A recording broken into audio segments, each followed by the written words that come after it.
Class, 2020. acknowledge me. Whoa, hi. Hey, my great. All right. We're going to go over these three problems. Three problems. I'm going to show you how to use bar models to solve these fractions, these subtraction problems. As always, I like to use problems that you may see later on down the line. Maybe in your Google slides that you get assigned for the week. Maybe. I'm just saying. So, we start off with 9/10 minus 2/5. Now, those of you that have been doing the Khan Academy lessons recognize right now what the common denominator is. What would it be? 5. No, 10. 10. It would be 10. Thank you. So for those of you that know that, then you would just change these so they're both over 10. And that's already over 10. Using the bar models, however, we have 9/10 minus 2/5. And the way it works using the bar models is I'm going to compare to 1, obviously, like we did with addition. And I'm going to have 9/10. 1, 2, 3, 4, 5, 6, 8. 9/10 goes here.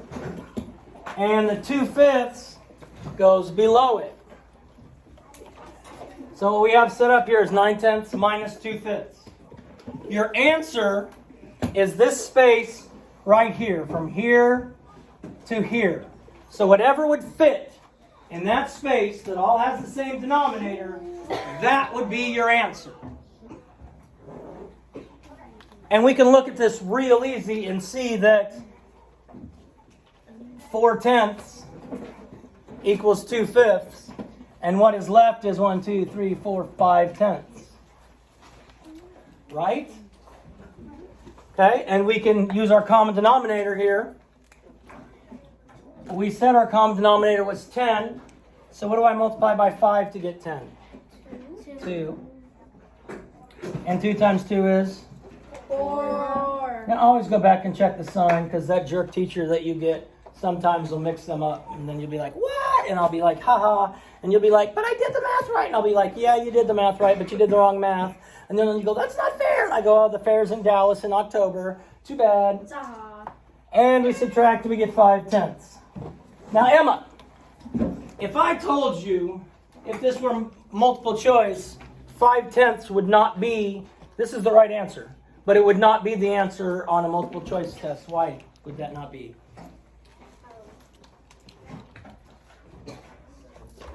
Good, because we want to use the fewest pieces possible.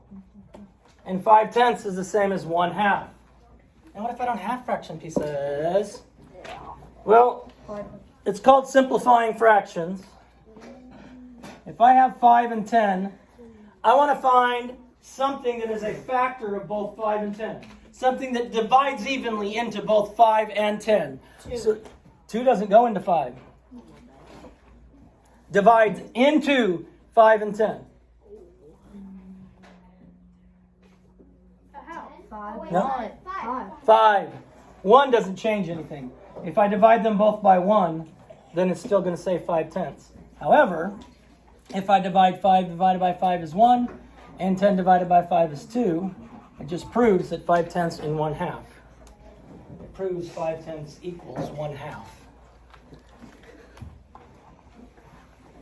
All right, let's look at 11, 12.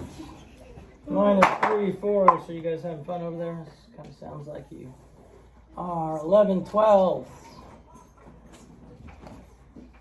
And the Google slides you get are going to help you with this as well. That is 11/12.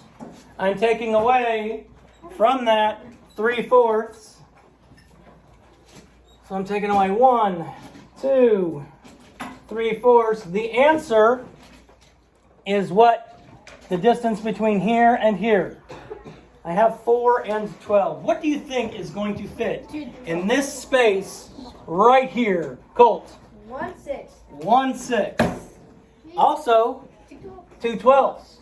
But as we talked about earlier, we want to find the fewest number of pieces possible. Now, how could I do that if I didn't have my fraction pieces? I could do 2/12. And then what would divide evenly into both 2 and 12? 2.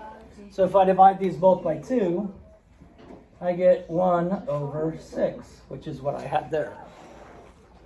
It's amazing that like the fraction pieces and the actual math, they'll match up. Exactly. So cray. And last but not least, we have 5/6 minus 1/3. Anybody know our common denominator for 5/6 minus 1/3?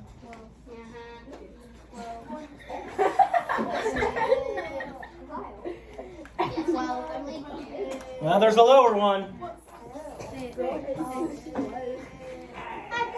Who said it over here? 6. 6 would be my common denominator. How do you find the route? That's a good question. How do we find the common denominator? The common denominator is found by, I was puzzled. if you use your multiplication chart, you could find the first one that appears in both rows. If I wanted to make times 1, times 2, times 3, and I used my 3s and 6s, 3 times 2 is 6, there's the first number that shows up in both lists. That is the smallest number that I can change each of these so that they're over 6. Now 5/6 is already over 6. What would I multiply by 3 to put it over 6? 3 times what? You can do 3. 2. 3 times 2 is 6. 1 times 2 is 2. So we have 5/6 minus 2/6, which gives us 3/6, which equals 3/6 can be made smaller. How? 1/2.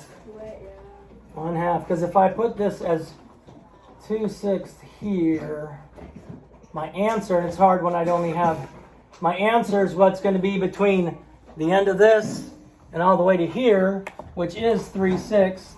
But 3/6 equals 1/2. 3/6 equals 1/2. So yes, use the pieces. You're going to start figuring out, especially halves, any fraction where the numerator is half of the denominator. 5/10, 7/14, those always equal a half. If the numerator is half of the denominator, then it's always easy peasy, raw chicken squeezy.